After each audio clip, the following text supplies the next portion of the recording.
All of you for coming out tonight. It's one of the most beautiful evenings we've had in a really long time, and I'm really honored that you took the opportunity to come out here and listen to what myself and my fellow candidates have to say about why we want to run. And Wilma, thank you for putting this together, because honestly, without you doing this, it's hard to get our voices out there as to why we want to run. My name is Janna Guido, and I'm currently your Ward 2 Councillor, and nothing has made me more proud than to be able to say those words. I am proud to be married to Brandon Guido, and 4 years ago, we had had some conversations about what I wanted to do and what I thought was important for us to show our children. And we realized that in order to make a change, we needed to do something. And you can't just sit back and think, you should be doing this or you should be doing this, unless you're willing to actually put your name forward and try to make something better for everyone. So 4 years ago, I put my name in and I knocked on hopefully all of your doors, because I knocked on almost every door in Ward 2. And I had a list of things that I was going to accomplish, because I thought I knew it all and I knew how to accomplish everything. And as every door I approached, you gave me your wish list of things that you wanted to have accomplished. And my list was huge, and I thought, we can do this. Together I can get it all done, because it's really easy to do. Well, then the reality hit. I was elected and I was sworn in, and then those promises that are made, or those things that need to be achieved, aren't so easily accomplished. There's 7 of you at a council table. You have 1 vote and 1 voice.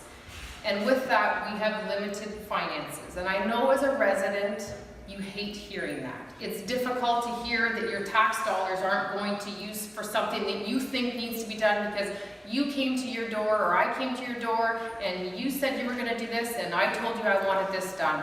So for that, I say 4 years of experience has brought a different approach to how I'm doing my door knocking this time.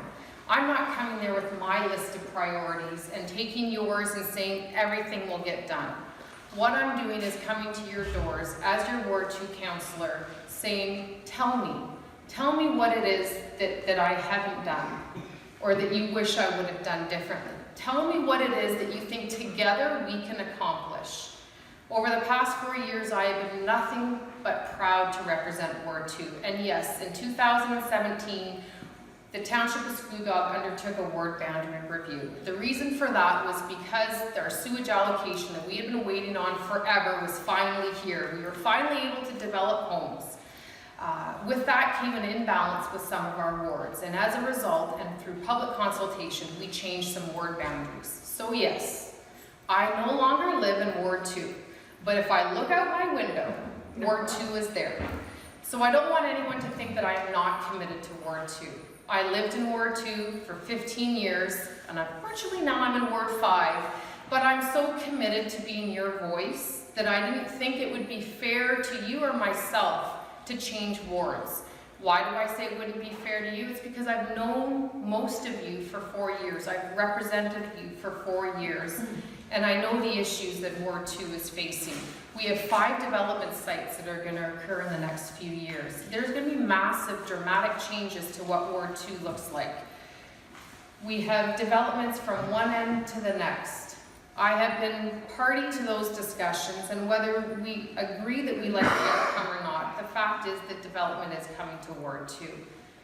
I want to walk with you guys through these changes. We all live them. We know that there's going to be traffic issues. We know that there's going to be construction concerns. But I am confident that I will be able to continue to represent all of you in that capacity. I was lucky enough to be deputy mayor for the 4 terms of this term of council, and it is a great sense of pride for me to have been able to represent all of Scugog when the mayor wasn't able to, and to be able to truly understand the issues that are impacting everything.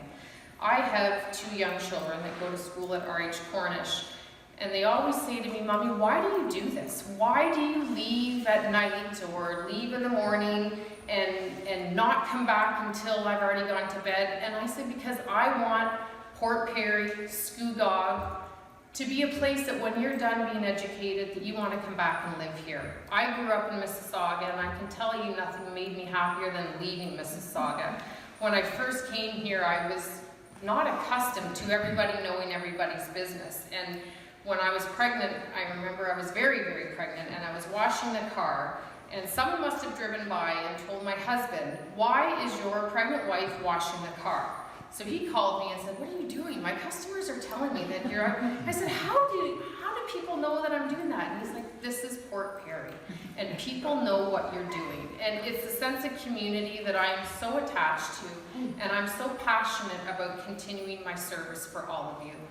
It would be nothing but a pleasure for me to continue being your Ward 2 councillor, and you have not a promise from me, because coming to your door and making a promise really isn't going to get me anywhere, but you have my commitment. And to me, a commitment and my word is worth a lot more than a promise that I may not be able to deliver.